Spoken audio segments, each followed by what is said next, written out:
Speaking of Jerry Jones, what y'all think about the old school picture of him being there with the segregation? And he was looking like, they said he was looking like he was curious or trying to act like he was Stephen A. Smith. Oh my God, he was oh man, he was just standing up for him like I couldn't believe. My whole thing is this, and I ain't want to stand up for a lot of people, but you have to realize some people grew up with family members who conditioned them to be a certain type of way. I agree. And I can say I'm not really the biggest fan of Jerry Jones, and this is no way defending him. This is kind of a blanket statement. Some people come on home and realize what's going on later in life. Okay. So something might have surfaced. That man is 80 years old now. 80 plus. Yeah. From when technically didn't know any better. See, and I think that's only for some individuals. I think with the Stephen A. Smith part, which made me a little confused, was it's not necessarily what he was saying as it relates to him being in the picture and, you know, the time, how much time has lapsed. This man is 78, 79, 80 years old or something like that. He's in his 80s. He's in his 80s, right? So that's you know how long ago that was? Like, it's a long time. What I'm saying, you got to give people saving grace. It's kind of the same thing that we talked about with Chris Brown. Now, as far as the years are, yeah, that's different. You know what I'm saying? It's a lot longer, but you have to give people saving grace because everybody's not where they need to be at an early age. My point or my angle about Stephen A. Smith was how eager he was to jump out and defend him versus other things that have happened recently, and he's been completely opposite. Kyrie being one of them. Like, I've never seen him jump out of the window so fast to defend Kyrie Irving. Kyrie Irving's not his friend. Oh, is that what it is? Yeah, I mean, like sometimes, like people want to make it more complicated than it is. Jerry Jones is his friend. That's Kyrie Irving is not his friend. Well, and plus, sometimes this is the thing. Like, I know a lot of times, and I'm not here to really defend Stephen A., but thing is, what I know, because I've heard some of Stephen A.'s conversations he has with people that are not through the platform of ESPN. Okay. And sometimes it comes off a certain way because of, you know, just his fervor and the way that he presents himself through, you know, the 12-minute segments that he gets to do during his morning show. But on the end of that is he sees young black men who have an opportunity to make generational wealth and they're messing it up for themselves. So when he says the weed, stay off the weed, I agree with that. That's kind of the underlying thing to where, you know, and it's not, and you know, Kyrie going back, you know, we were like, why, you know, sometimes he has this criticism that seems to be he keep Kyrie name in his mouth though. Not anymore, because now Kyrie's back on he's a sportscaster. He's a sportscaster. Kyrie, but in a negative light though. Yeah, but they all pick their pony who they're going to pick on, notice it. And you watch these shows, so you know. Oh, I know. Every one of these sportscasters has their pony that they pick on. Let me ask you this. But this is the thing. Going back, you know, when you talk about what Stephen A. Smith does, and at the end of the day, you have to remember, and you can get mad at him for this if you want to, but he's got to a point where he's got generational wealth for his family. So he's not going to mess up the generational wealth in his family to jump out of the window for Kyrie Irving. And plus, you got to understand there is a partnership with the NBA and the NFL that is with the company that he works for. Right. So a lot of you would be like, yeah, if I got on there, I'd say this, that, the third. No, you wouldn't, because you'd be thinking about your $10 million a year too. I agree with that. So like that were you can talk that broke ass talk. Shouldn't do all of that stuff. Kyrie is now playing. They were saying Kyrie was never coming back. Remember those people? Oh yeah. He's back playing and let me avoiding the questions, because I mean, honestly, I don't think he needs to answer any of those questions. Okay. He's perfectly right by saying that only ask me basketball questions. But see, this is how it happens. Think about it. We were talking about Jerry Jones. We talking about Kyrie Irving. Right? Again. Ain't that something? Right. But Jerry Jones, like the thing is, I actually read the article because, like I said, I had some time over, you know, this holiday weekend, because I don't like to just get involved in the outrage machine. Okay. Oh, it happens fast. And see, the thing is, you know, when they asked him about it, he said, yeah, this is what I was doing. This is what, and he asked, and the thing is, the people who spoke about Jerry Jones, they're all cited sources. It wasn't people throwing a rock and holding their hand, you know? And so when you actually, for anyone who's actually interested in the story instead of just being outraged, yeah, I'd say go and do your due diligence and read the actual story. You're asking for a lot in this era. Yeah, well, you know what? That's and I would not ask any more of anyone who listens to our podcast or who actually wants to get involved in the outrage machine than I would of myself. And if I could take the time to go ahead and do a little reading, so can you. Let me ask y'all this. I just want to finish this point. And because the thing is, if we are not willing to give Jerry, I'm not saying give him grace, but like he at least, unlike a lot of people his age, when you ask them about things that have to do with racism, at least he engaged with the question and was willing to talk about it. Whether you believe him or not, or whether you want to take what he said for face value, that's up to you. But also the same way I don't want any black 14-year-old or something that I did when I was 14-year-old to be held against me and for people to say, oh, that's who he is. Yeah, I don't want you to do that to Jerry Jones, because as you do that to Jerry Jones, that gives him license to do that to any black 14-year-old in America, or any 50-year-old black man who did something stupid at 14. Let me ask you this, Terry: do we put too much stock into what the sportscasters or the podcasters, or whenever something happened, the people that cover this, do we put too much stock into those people's opinions? Because a lot of the times we see comments made by the personalities, and they'll start a fire that'll go crazy all over the internet just based off one or two comments, or commenting about things. So do we put too much stock in our culture into these guys that are making these comments daily?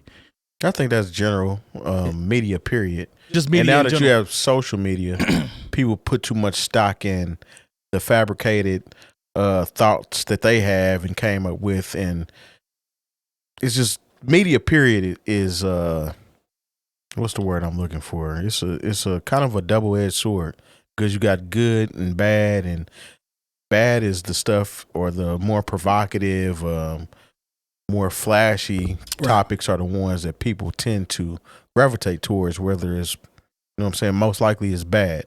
Right. So I mean, I don't think people put too much stock just in sportscaster in general. I think people put too much stock in being able to say what they want, period, honestly. I think it's about people putting stock into an echo chamber. See, the thing is, if you already have an opinion about Jerry Jones, or just old white men with billions of dollars in general, right, and you see this and you're just immediately say, because I look at the picture, and if he said, I was just curious about what was going on, okay, I can give him that. Now there's some pictures where you see the people yelling and they're throwing rocks at and got things on fire, and they're holding up segregation now and segregation forever. If you found that picture, then okay. If there's then okay, then we got to have some deeper conversations. But I think that a lot of times it's if you like Stephen A. Smith or you like the Cowboys, then you're going to feel some kind of way. If you just dislike the Cowboys, you're gonna be like, see, I knew he was a Klansman. You know what I'm saying? And it's just, you should see some of the reactions. And if you think Kyrie, if you agree with him, or you agree with what he thought he might have seen in a documentary that, once again, I'm pretty sure he did not watch, then you're going to be like, yeah, Kyrie standing up to the man, this, that, and the third. And you're going to be real quiet once he apologizes, and then goes back to playing basketball and leaves you in the lurch. Because one of the wildest things from that whole situation was when the Hebrew Israelites showed up at the Barclays Center. Yeah. Like there was somebody, once again, you got to watch what you're getting your information from and what your perception of things is, because there was another NBA player. I'm not going to put him out there because he's already kind of had the egg on his face, and he was like, man, this is incredible, but he thought that it was members of Omega Psi Phi that showed up. It looked like it. If you didn't know, it looked like to show up. First of all, why would the Omega show up for Kyrie? Right. Kyrie's not. He is not a member of that fine organization. Yeah. And then, to my knowledge, he's not. Trust me, because a lot of athletes, if they are a part of certain organizations, they will let you know. No, I'm with you there. I think media, period, though. So just media overall. Media overall. And then people have computers and phones in front of them and can say anything they want. and spark up a conversation that'll get shared 1,000,000 times, and It's people add on to that conversation. It just continues to snowball. It's extremely dangerous, and we've talked about this on shows in the past here and there. I can't believe, what are we, 316? Is this 316? 315? Mm-hmm. We've talked about how dangerous it is that everyone can have or attempt to have a platform to put out information, because I always look at this era as the misinformation era, because everybody has an opinion. Everybody has this, and they can put it out. Thought, they think of something and immediately share it. Yeah, and then it's the sharing, but it's also, like you said, the retweeting, the reposting of something that could be completely wrong. Literal snowball. Like, I've seen people share in the past week, a fan made a Wakanda series. He pretty much took different actors. I saw that. And it was fire. It looks legit. Yeah, it was fire. Drew it, AI'd it, whatever. Had a long post about Disney's having this Wakanda series that's coming out, blah, blah, blah. Now, if you read this whole thing, when you get down to the end, he literally tells you, I made all of this up. It's just an idea. It's an idea. I made all of this up. Ha ha. Yeah. Joke's on you. Right. I seen people sharing that like, oh my God, Disney has a Wakanda TV show coming out. I can't wait. Can't wait. Sharing the exact same article that dude just said. Yes. This is not real. Ha ha. Yeah. And you didn't take the time to even read it. All you seen was some pictures, the first thing, and decided to go ahead and share it. Shout out to the brother that actually did that, because the pictures that he drafted up, that he made were cold. Like, it was like 18 of them, and he had all the characters and stuff. To your point, I got hyped when I saw it, but I did my reading. I did my due diligence. Exactly. What? Yeah, I had to actually scroll through and be like, I don't want to be the goofy that's like, yo, we going to go see this, because it's not real. Yeah. You know what I mean? Smooth Hoosier, as far as how Bel-Air was started, yeah, something like that happened, but it wasn't being advertised as Bel-Air is coming back. Somebody actually made that as a school project and shared it, and it just generated a lot of interest, and then Will Smith picked it up. Yeah. That's actually a dope. That Bel-Air story is actually dope, that it was its own project, and people put it out, and it gradually gained steam. Yeah, and then once Will saw it, it was a wrap, and they turned it into a dope show. That's a good story. Yeah. That's a good story.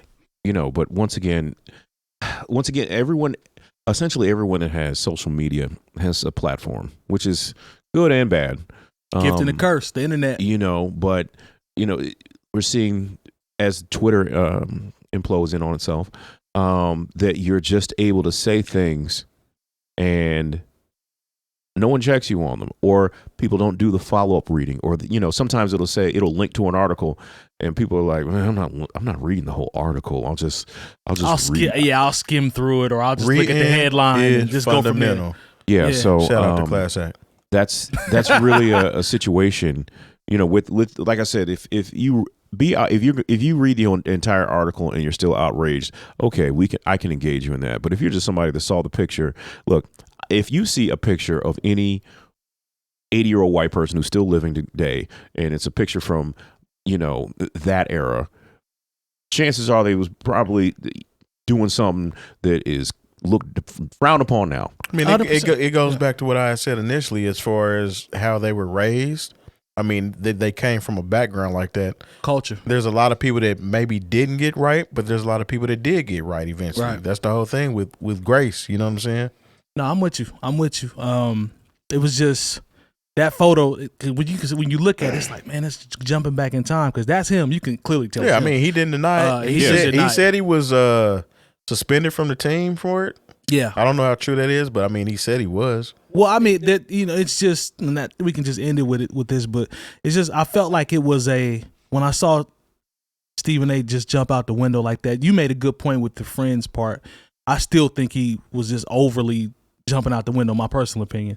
Which he overly jumps out the window. But that's Stephen A. Smith. That's his personality. I mean, because the thing is, if you want to have a conversation about a picture that you see in black and white, all right, whatever. But if you want to have a larger conversation, we can have a conversation about how, growing up in that era has influenced, despite the fact I do not think that Jerry Jones is a racist, from what actual people who know him say, but it does still influence the fact that the Dallas Cowboys, since he's been the owner, has never had a black head coach. I'm just glad he didn't say Emmitt Smith's my friend. Yeah. Right. Because he's at least nuanced enough to say, like, I have plenty of black friends, And he told y'all about that kneeling. He said, not on the Cowboys. Yeah, but and once again, that is not on the Cowboys. Think about it. He's still a 80-year-old white man from the South. Yeah. And there are just certain sensibilities that inform the way he moves in this world that are not going to line up with Colin Kaepernick's. No, I can dig it. But even when you talk about him not having any coaches, he basically has hired his friends. 100%.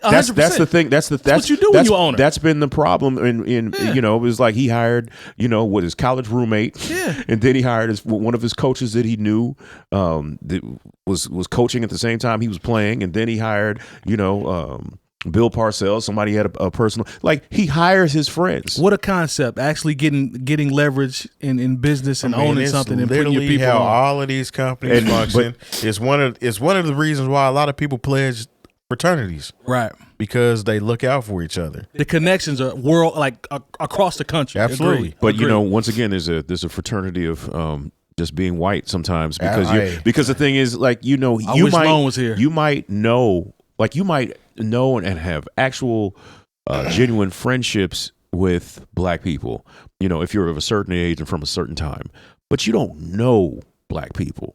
You might show up, because in the article, like I said, it talks about how Jerry Jones's father owned, I believe, a grocery store. And it was one of the few grocery stores in the area that would let black people come shop. If you can believe that, there was a time where white people were so racist they didn't even want your money. Yeah, and that makes you. We all know that. Yeah, and just the fact that they would take black people's money makes them so progressive, if you will, at that time. I don't know. Like I said, read the article. Yeah, I could ramble about this and the dynamics of the NFL and race and hiring practices. We'll be here for 3 hours with that. But that alone, though. Once again, shout out to the outrage machine that largely got it wrong and is not interested in nuance.